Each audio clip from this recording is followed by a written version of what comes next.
Welcome to the Farming on Purpose podcast, a podcast for farmers and ranchers ready to shift for a stronger future. Today's challenges in agriculture are new, but the grit and determination required to be successful are not. On the Farming on Purpose podcast, you'll hear how producers of all sizes and practices are moving mountains for things they believe in, all in the name of an industry that keeps growing and innovating for a stronger food system and stronger farm families. I'm your host, Lexi Wright, and I'm excited to discuss where producers are finding success, challenging the status quo, striving for better, and keeping our heritage alive, all while producing the food we depend on.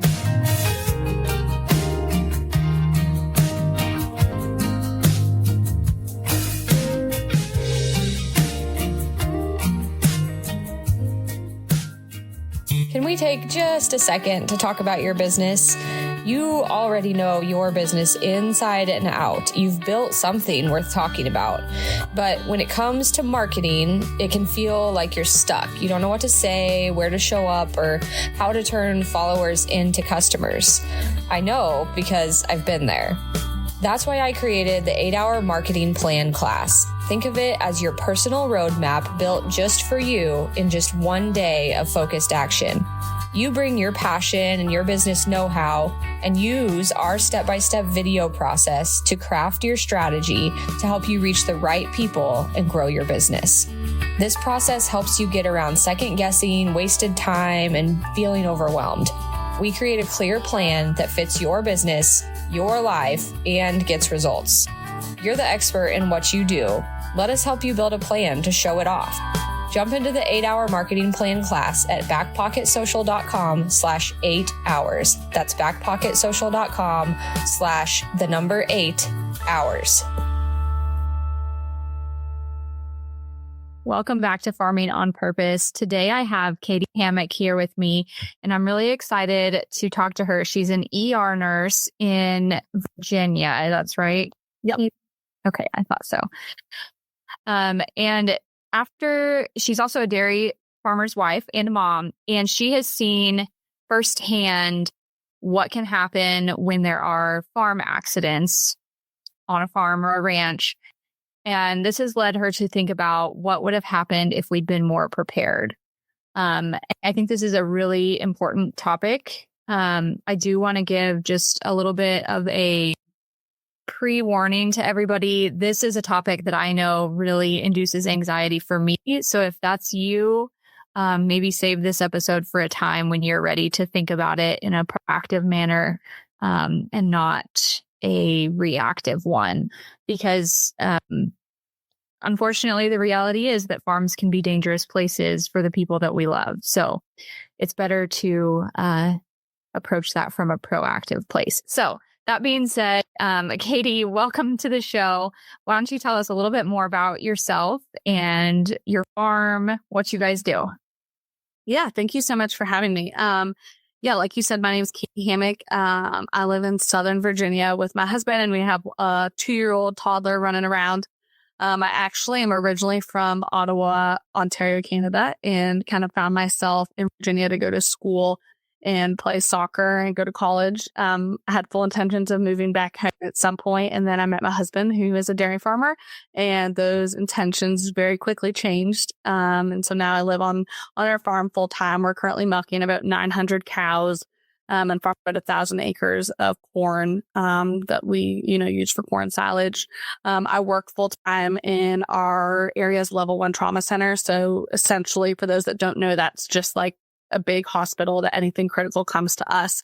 And so, unfortunately, I have seen firsthand just like anything within really that 200-mile radius comes to us. We serve a very rural population. And so I see a lot of farm accidents. I see a lot of agriculture-related accidents. And it just kind of got me thinking of, what if some of these people had been more prepared? And we know that accidents are going to happen regardless of how prepared we are. And so what can we do to just kind of be better prepared when they do happen and kind of increase our chances of survivability or increase our chances of, less damage kind of thing. And so that was kind of just where this stems from. And then, I kind of just took it and ran with it from there. Well, I think it's really cool to have that context on your farming background. When you came from Ontario, did you have any ag background, or was your husband's farm kind of the beginning of that? I grew up in the city. So I grew up like right outside of Ottawa, which is like the capital of Canada. So I had not had a ton of like exposure in Canada. I did have some family that dairy farmed actually in northeastern Pennsylvania. And that was really where my love for agriculture kind of started. All of my friends always joked that I would marry a dairy farmer or something just because they knew that I, enjoyed going to the farm. And where I lived, I was like, well, that's never going to happen. So it's kind of funny how life works out. So I'd been exposed to it a little bit, but definitely, moving onto the farm is a whole nother level of exposure. And, moving to like our closest grocery store is 30 minutes away, and I drive an hour to work, and just kind of some of those things, those conveniences that I was not used to were a little bit of a challenge, but I wouldn't trade it for the world. Yeah. That's really cool. And that's a huge change, I feel like, to go from somewhere so urban to somewhere so rural. What were some of the things that you kind of had to adapt to when that happened? Yeah, I think honestly, the biggest thing for me was just having to be a little bit more organized and a little bit more prepared in terms of like groceries and what we needed when we were in town. Like I said, I drive an hour to work. So typically I go by a grocery store. So I try to just be like mindful and like kind of, when I go to work on my way home, stop and get whatever I need. But that was definitely at home. Like if we had something, we would just run out, and the closest grocery store is like 2 minutes down the road. Whereas here, the closest gas station's 10 minutes away, and prices are astronomical. So that was probably one of the biggest things. And I think just having to be really intentional with like meeting people and being able to have a social life. Like I really cherish my friendships, and I really cherish the people that we're able to be surrounded by. And so just having to be a little bit more intentional and kind of put a little bit more effort into those relationships. But I think that's been something that has been, it's been fun. It just was a little bit of a change for me coming from such like an urban area. Yeah, that makes sense. Well, you have some really unique perspective then as well, being an ER nurse. Is that what you've done the whole time that you've been there with your husband? Yeah, so I graduated college in 2018, and my first job was in the emergency department that I still work. So I've been there almost 7 years now, and I've spent my entire nursing career in this level 1 trauma center that I still work at. So yeah, I definitely enjoy the adrenaline that the emergency department brings. I think my perspective has changed a lot as I have like become a wife and then now become a mom, and my perspective on injuries and traumas has changed. But I definitely enjoy being able to help people in truly their most vulnerable situations, and just kind of being able to be there for them, when they need someone most. Yeah, I'm so glad there are people like you out there, because that would never be me in a million years. But I agree with the like just different mental approach to tragedy or trauma or injuries as a wife and mom. It's a completely different ballgame. Things that you never thought about as a young person or as a kid, just all of a sudden are in your brain all the time. Tell us a little bit more about just like what, for people who are outside the medical field, what does a level 1 trauma center mean? Like, what does that entail? Yeah. So there is, I believe, 4, if not 5 different types of like tiered trauma centers. Level 1 is the most, the largest. So it's basically anything critical. So in order to become a level 1 trauma center, really it's just certain accreditation, certain training that our staff has to have, and then really just making sure that we have on-call physicians for all of the specialties. So we have, a neurologist or neurosurgeon that's on call or in-house 24/7. We have like an ophthalmologist, an eye doctor on call. So just making sure that we have basically every kind of specialist that you could think of or would need on call or available 24/7. That's really kind of the biggest thing that separates a level 1 trauma center from everything else. But where we serve, we really are this area's only level 1 trauma center. So we serve, like I said, a 200-mile radius, but a lot of those, we have some outlying facilities that sometimes will stabilize patients. So if it's a really bad accident, we have like a freestanding ER, but 20 minutes from where we live. And so they will stabilize patients and then send them to us. And then sometimes we'll get a lot of, we call them scene responses. So the helicopter will often come, an hour, even 2 hours out from our hospital, pick up someone from a scene after a bad accident if they are stable enough to come straight to the hospital, and then kind of go from there. Okay. So is that like common for a trauma center like yours to be servicing that big of an area? I don't think so. I think it's just, and I'll be honest, I don't know because I've only ever worked in the one hospital that I've worked at, but we serve a 200-mile radius just because we are such a rural area. As we get into like Northern Virginia, there's more level 1 trauma centers in the smaller area because it's such a populated area, right? Like you have Washington, D.C. that kind of feeds into that. And so I think for us, just because of our location and our geography, we serve a large radius because we're not so populated. But I would assume it really just depends on like your area. I'm sure that there's some like out west and, the middle of nowhere that probably serve as big of a radius, if not more than us. Just really depends. Yeah. So kind of walk us through the process there of what it's like when, I don't know if you guys like get a call or a heads up that somebody's coming in, probably sometimes, not always.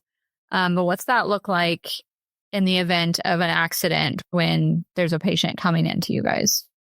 Yeah, typically we get a little bit of a heads up if they are coming via like ambulance or a helicopter or something like that. Now, there's definitely times that people will just get dropped off and have like, you're like, how did you get in a vehicle and get here kind of thing? But for the most part, we have a little bit of a heads up. And in that instance, we are able to activate our trauma team. So we have a trauma bay that is basically like a huge room that has any piece of equipment you could ever need for trauma patients. And we activate different trauma levels based on how critical the patient is. So we have, a level 1 trauma is like the worst of the worst trauma. And that activates like the head trauma surgeon, that activates the general surgeon, that activates a whole team of responses, including our ER nurses, our ER doctors, trauma nurses, trauma doctors. And so that way we're all in that trauma bay when that patient arrives. And there's a pretty standard way that we do an assessment on them, basically. So the first thing, we check to make sure that their airway is okay. Are they breathing? Are they bleeding really badly? And then from there, we kind of go into some of the other assessment areas. But it's a pretty standard assessment that we do on any patient, regardless of how critically injured or not critically injured they are. So if they go into the trauma bay, we're going to do this assessment on you just to make sure that we don't miss any injuries, just to make sure that there's nothing underlying that could be causing, any other symptoms or injuries or anything like that. So typically we know a little bit about what is coming in, but sometimes, if somebody's really critical, sometimes one injury can really be like it can make us think that that's the major injury when the reality is that there's something else happening elsewhere and that injury is a distraction for us. So that's kind of why we just do like a really thorough assessment on anybody that comes into us, through the ambulance or helicopter, or if they do get dropped off in a car, then we can still activate the trauma if need be. Just kind of depends on what they're here for. Yeah. It's really helpful, I think, to know what your guys' process it is, because if you're coming to the emergency room as like a family member of somebody, I know it can be very like concerning. I mean, obviously, because somebody you love is hurt, but also you just don't really understand what's going on. So having that detailed understanding of what you guys are doing and how you're working is helpful, I think. Yeah. And I think sometimes too, family members don't realize maybe that we take them into a trauma bay and there's so many upwards of 10, 15 people around this one person that's critically injured. And sometimes we're doing, life-saving interventions right there at the bedside. And so typically when our family members arrive in the hospital, we have somebody that meets them at the door and we kind of get them into like a consult room just to wait for the doctors to come and talk to them. And the reason why they, can't get right back is because they're little ones in that trauma bay and kind of, there's a lot happening in there really quickly and just kind of making sure that we can stabilize as much as we can. Obviously with kids, that's a totally different situation. Like we are very we want our kids and to be able to be there with their parents, and we will kind of like really make exceptions for kids. But the typical adult, person, we typically let families wait until we can kind of get everything stabilized and situated, and then we'll get them, reconnected as soon as we can. Yeah, makes sense. Okay, well, let's kind of take it back then to some of the kind of accidents maybe that are most common that you guys are seeing, or things that you're really seeing that could be preventable or be better prepared for. Yeah, I think it's funny. We actually have had several. It's not really funny, but we've had several in the last couple of weeks chainsaw accidents. And I think that's just because we have had some. It's finally starting to get nicer out here. People are outside to like clearing the trees off of their, fences and stuff like that. And we have had multiple chainsaw accidents. And those can be really, really ugly. And I always tell people like they just do not clean, right? You think of a chainsaw and it just kind of continuously goes around and around. And so it really just mangles your leg. And oftentimes the thing that stops it is your bone. And so that's just one of those things that like we see a lot and can be really detrimental and can be really, really unfortunate outcome. But other injuries that I'm sure we'll see kind of as the summer, as we get into planting season and the summer years up is PTO injuries. So I've seen hands mangled in PTOs. I've seen feet get amputated by bush hogs or mowers. I've unfortunately seen people get run over by lawnmowers and bush hogs. I have seen a lot of accidental gunshot wounds. So whether that is somebody that, is whatever, hunting or whatever they're doing, their gun discharges and fires. We see a lot of falls. So a lot of falls off of tractors, a lot of falls off of like a grain bin, a lot of falls off of barns, that kind of thing. Electrocutions. That's one of the ones that I feel like is kind of random, but I have definitely seen my fair share of electrocutions of people being on tractors and they hit a wire that's high and it electrocutes them. Or even now, drones. So like I know some people, I don't know if people know where you are, but here we have some people using drones to like spray fertilizer on. And I've actually seen somebody holding a drone. The drone runs into a power line and it electrocutes them through their hands.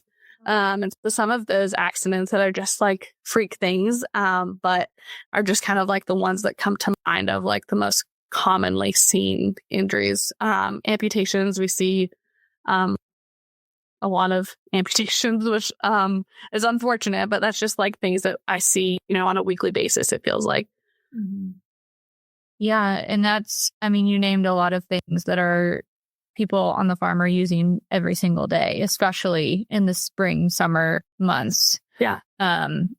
If someone, every injury and every situation is different, but let's say that someone has either just hurt themselves, or just found someone who's hurt themselves. What are some of the first things that they need to do to be proactive in that situation?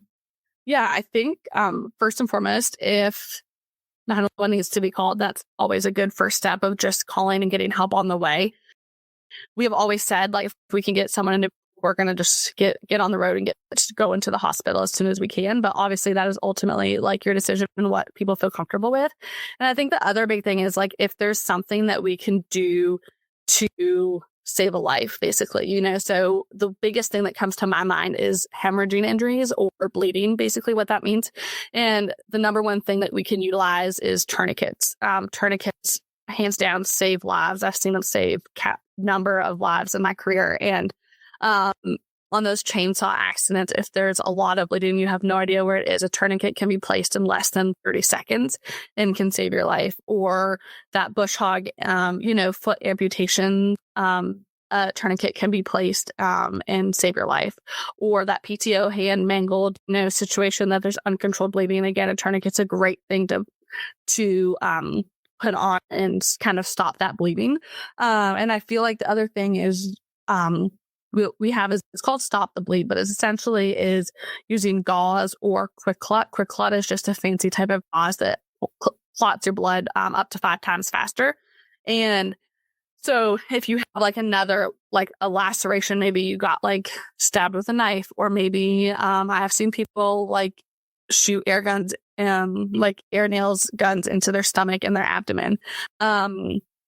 That type of thing. If you have bleeding situations that a tourniquet isn't warranted or couldn't be used on, then, being able to just hold pressure on wherever that injury is. So if you have a groin injury, getting gauze or quick clot and holding pressure while you're traveling or while you're waiting for 911 to get there, are just some really little things that really can make the difference. I feel like we focus on hemorrhagic injuries because 40% of trauma-related deaths are due to hemorrhage injuries. So, most of your trauma-related deaths, unfortunately, are due to bleeding and uncontrolled bleeding. And that's like the one thing that we can often reverse or at least maintain and slow down.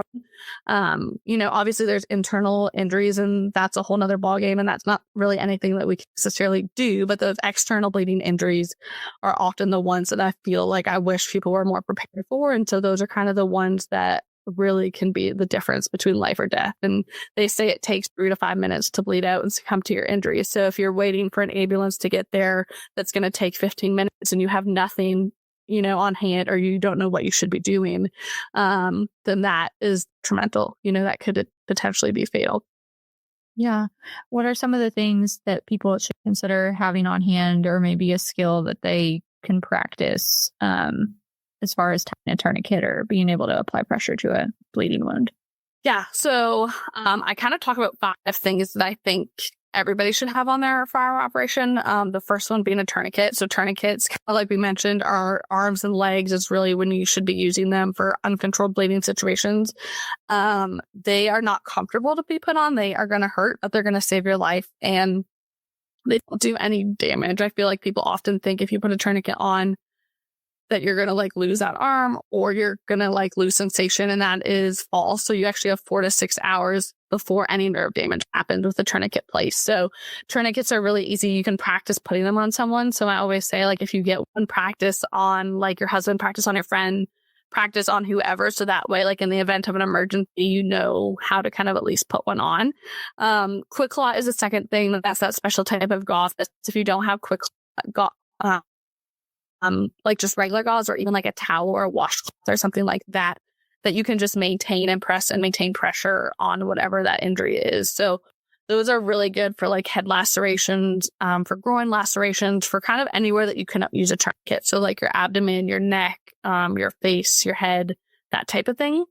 One of the other things I always recommend having is Coban, or it's basically the same thing as vet wrap. So if you have vet wrap, it's literally the exact same thing.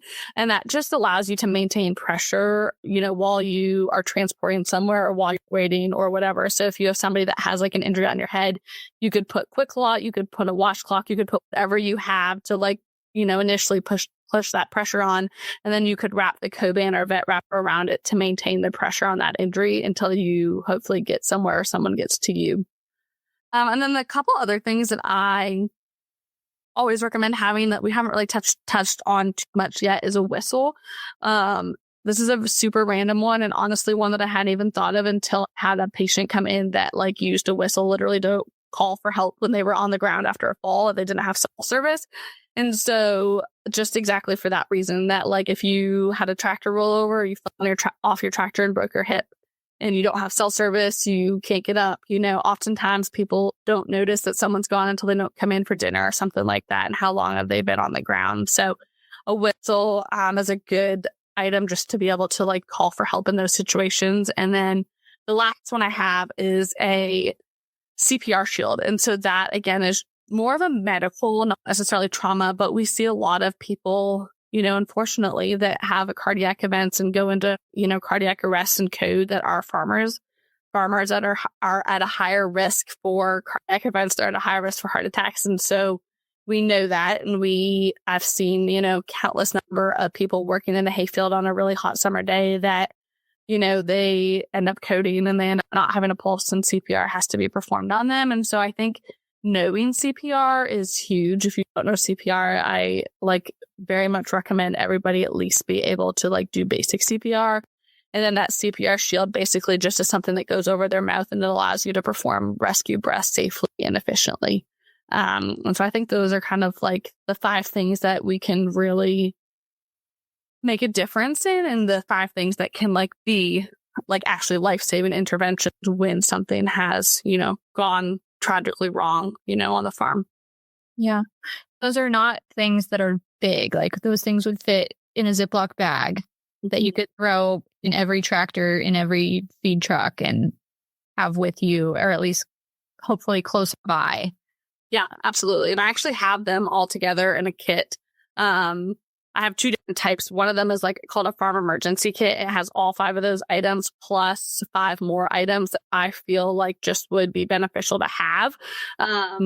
And it's in a waterproof kit that is like a dry bag that buckles over so you can easily just throw that wherever. And then I also have an emergency cab kit that is exactly that. It's literally like a compact kit that's designed to put in every cab of your tractor, every cab of your trucks. And that kit is literally made for like what I could use on myself if I found myself like in a tractor accident alone. So, really that is just to like buy you enough time for someone to get the farm kit or someone to get more equipment to you. But I think, anything like that it's not really that expensive. The only thing that is pretty pricey is that Quick Lot, but that is worth its weight in gold if you ever actually had to use it. I've seen that used so many times and it really does work. So I think hopefully you never have to use it, but I'd rather spend a little bit of money and know that it's there and, in the event of an emergency. Yeah. Well, that's really helpful that you have all of that packaged for folks. Where can they find that from you at? Yeah. So both of those are on my website. It's www.thedairywife.com. And they are both available on there. Perfect. Does your business accept online payments, credit cards, or bank transfers? You're going to want to know about a tool called ThriveCart. I've been using this tool on my own website and on clients' websites for years and have been so happy with it. ThriveCart is a software tool you can use to design online checkouts with every option you can dream up. You can sell physical and digital products, connect to loads of other softwares you use for your website, accept payments, email marketing, and more. This is the most powerful tool that I use and the lowest cost one for my business. I recommend it for anyone who accepts online payments, who wants to increase their revenue or average order value on any type of product that you sell. In my show notes, you can find an affiliate link that I have for ThriveCart that gets you a great deal on a one-time payment, no subscription, and also allows me to earn affiliate income from this tool that I really enjoy and recommend. If you have any questions about how ThriveCart could work for your business, feel free to shoot me an email and I'd be happy to chat with you about it. Now, back to the show. I think one of the things that, this is a personal circumstance. I don't know how many people it applies to, but that I always worry about, like if we did have an emergency like that, is one, what do I do with the rest of the kids with me? Mm-hmm. And I think that kind of just, it puts you into like a even more amplified state of agitation because you're like, you have this emergency to deal with, but you may also have other things going on that you need to make sure that they're safe too. Do you have any recommendations for kind of what to do in those situations?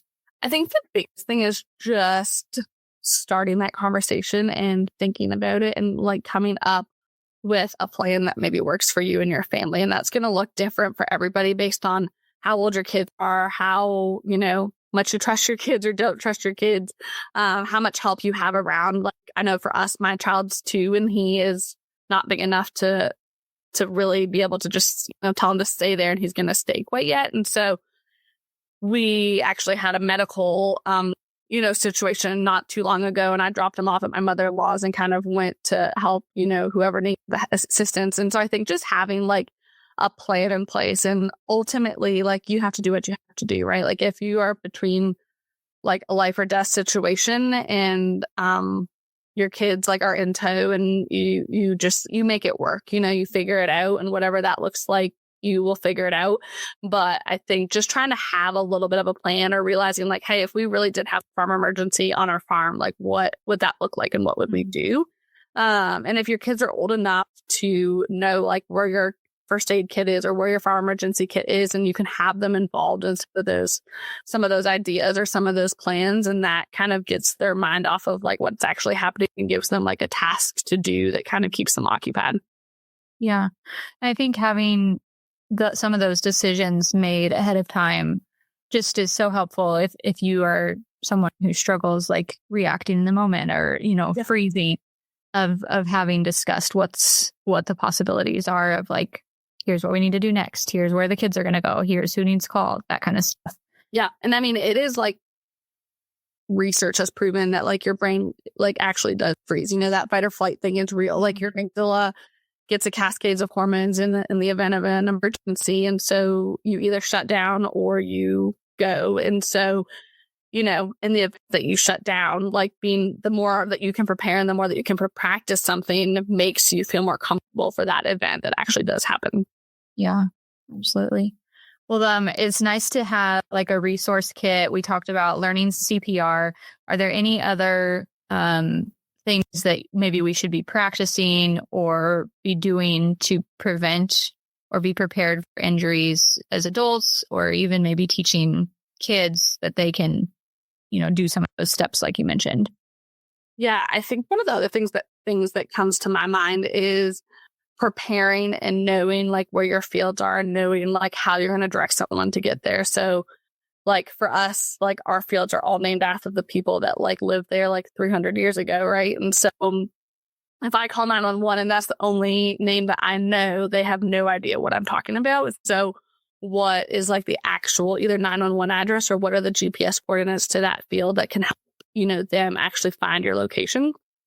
And that is like an easy thing to do that takes a little bit of time, but can really be a difference. If that is a difference, a 5-minute makes, that can be like huge and like a true emergency situation. And then some of the other things that come to mind is just having conversations of like with your kids. Like, one of the things that I struggle with a little bit is like, how do you have those conversations? My kid's not quite old enough to understand, but like, how do you have those conversations with him that like, look, like this is really serious. Like you could be really injured, or if not, like unfortunately, like die ultimately from it without traumatizing them so that they don't, not want to be involved and they still want to like be involved on the farm and stuff. And I think that looks so different for every family, and you have to do what's best for your family. And those, conversations, and especially when it comes to kids, like I know for us, we have like, you don't ride on an open tractor, in an open cab.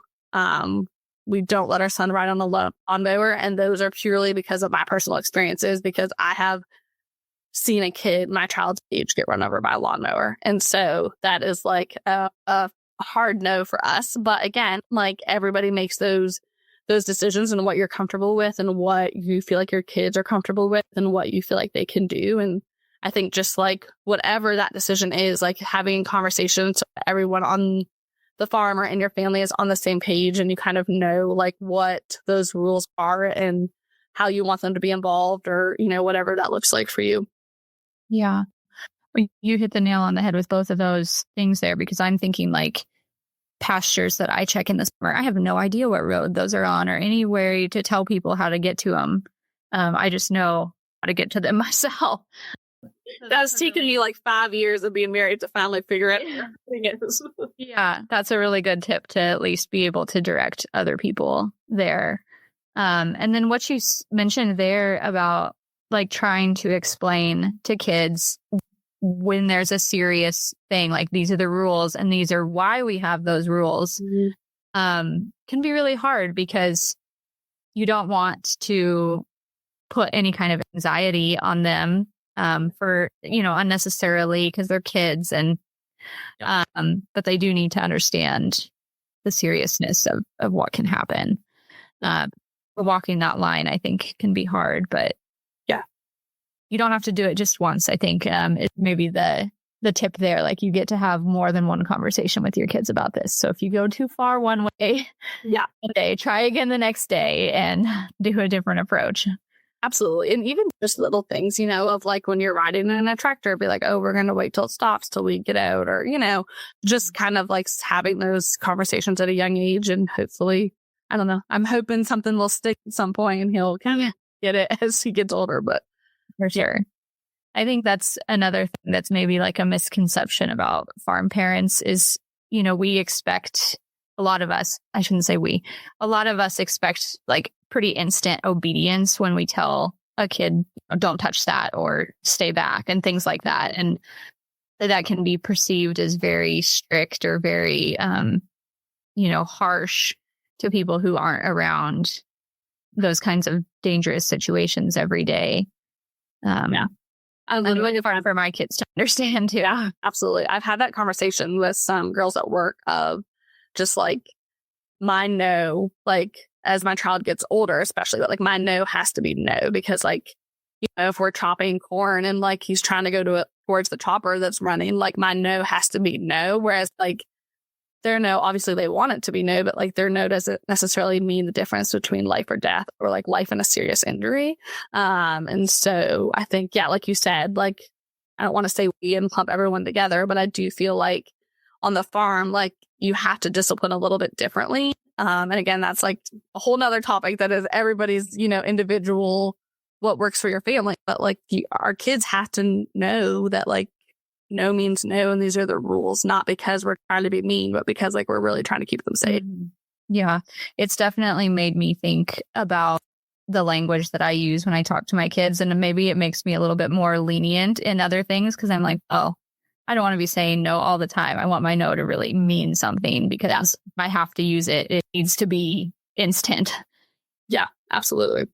But, well, I think that the tips that you provided, that goes a long way. Like you said, just 40% of farm injuries being, I can't say the word, so you're going to have to say it for me. Hemorrhagic. Yes. Bleeding. Yes. That word always trips me up for some reason. But that's a huge thing. Just the tourniquet skill alone is a huge asset to have in your toolbox, either, as a real hands-on tool or as a skill to have. If you, let's say that you maybe don't have on hand the things that you would like to have, is there any kind of tips you can give about what things could make do in a situation? Yeah, I was literally just thinking about that. Tourniquets, obviously, like an actual tourniquet is ideal because it's designed to stop the blood flow, but a tourniquet is just that, right? It's something that's going to stop the blood flow to that limb. And so anything that you can wrap really tight around your leg can essentially do the same job. And if you can't stop the blood flow, the next best thing is to decrease the blood flow so you're not losing as much blood through that injury. And so I've seen some really creative things, but belts make great tourniquets. So you can like strap a belt and make it really tight. I've seen ratchet straps make great tourniquets. Again, you can just like tighten it really tight. I have seen somebody like get 2 sticks and get a piece of cloth and tie them together and tie them really, really tight and do the same thing. Like t-shirts, again, like probably wouldn't be ideal, but if that's truly the only thing you had, you could tie as tight as you could. And again, just try to decrease that blood flow. But anything that you can think of that is you can wrap really tight around that injury that's going to decrease or stop that blood flow is kind of what you're aiming for. Sure. Now explain the 2 sticks. How does that help? So the one that I saw, which was like super creative, but essentially it had 2 sticks on their side and they had wrapped. It was literally like a cloth, like a thin piece of cloth. And they wrapped it, and the sticks, basically they could tighten the sticks. So they just twisted both sticks so it got tight around that person's leg. And it worked wonders. Like there was 0 bleeding when they got to us because it was doing so well. So yeah, I don't know that I would think about that like that in, the time of an incident, but I've seen farmer ingenuity. Well, I think as far as like preparation, reaction, we've covered some great things. Let's talk about maybe on the post side. So they've gotten to you. Is there anything that you would recommend or wish more people knew about immediately following a farm accident or injury? I think the biggest thing is just realizing that like they do happen, and that like they're not, if you have a serious farm accident, it's not necessarily something that you're going to bounce back from in a day, right? Like they say that 30 or 33% of farmers annually have some type of injury. And of that, 3% have an injury with a disability. And so that is like a decent amount of people that are having these like serious injuries that are leaving them with some type of disability. And so if you have a serious accident, like it's not like you're necessarily going to turn around in a day and just be back on a compound the next day or be back in a tractor the next day. And I think just, knowing that can take a really hard toll on your mental health, and just realizing for both the person that was injured, but also the family, like if you I feel like unfortunately see traumas and see blood and see legs missing and stuff regularly, that I would probably be okay. And I feel like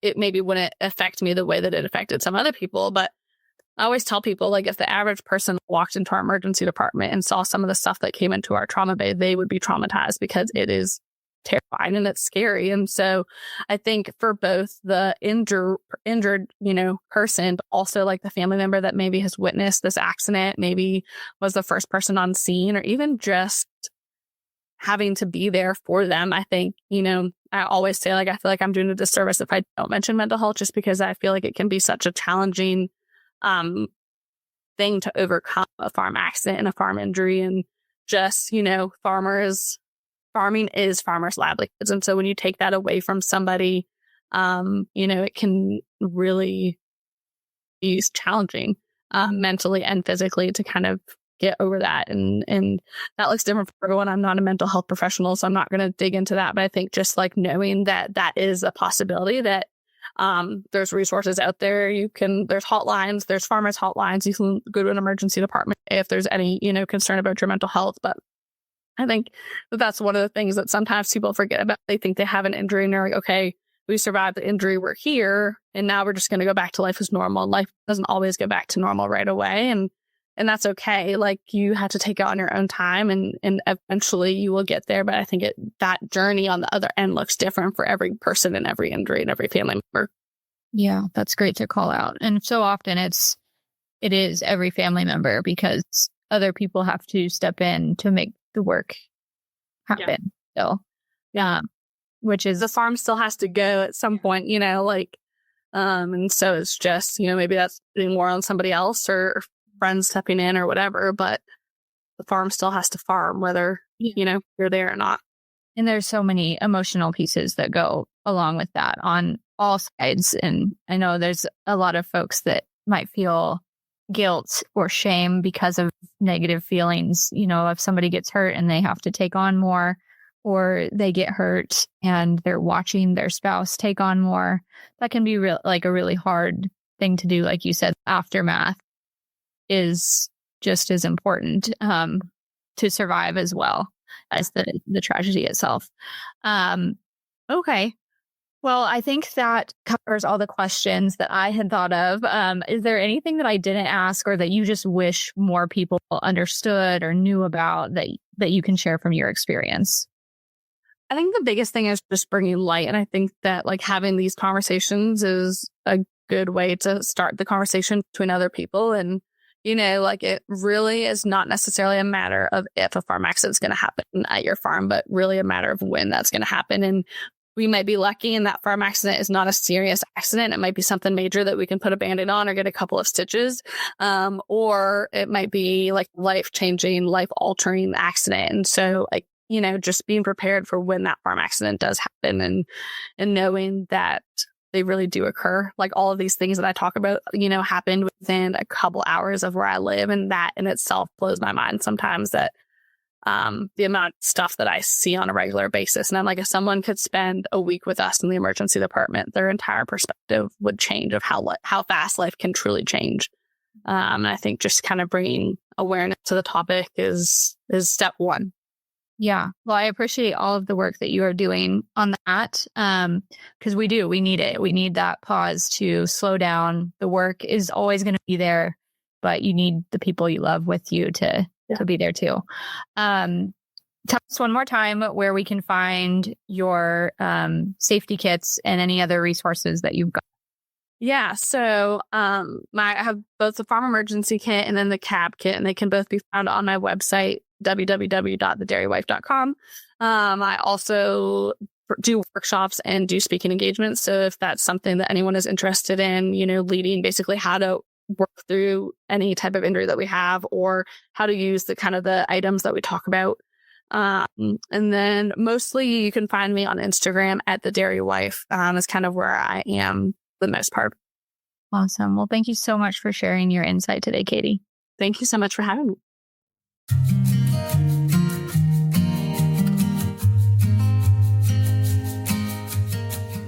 If you've enjoyed spending time with us today, please take a moment to review the podcast on Apple Podcasts or join the conversation on social media.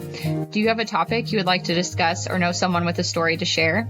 Apply to be a guest on the podcast at farmingonpurpose.com. You can follow the host of Farming on Purpose, Lexi, on your favorite social media platforms for more content by searching for Farming on Purpose. And remember, if you look around your table and aren't inspired by the people there, it's time to find a new seat.